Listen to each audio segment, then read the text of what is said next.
May mga pangakong binitawan sa ilalim ng buwan. Mga pangarap na sabay nilang tinahak. Pero minsan, kahit gaano katagal ang isang relasyon, sa isang iglap lang, pwedeng magbago ang lahat.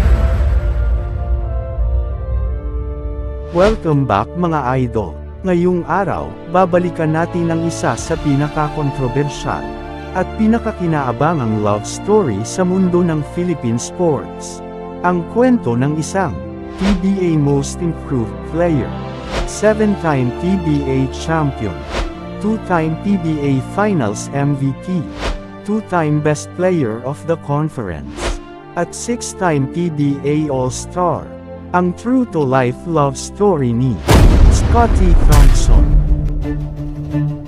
Pero bago natin simulan ang kanilang kwento, ay huwag kalimutan mag-like, mag-subscribe at i-hit ang notification bell, para lagi kang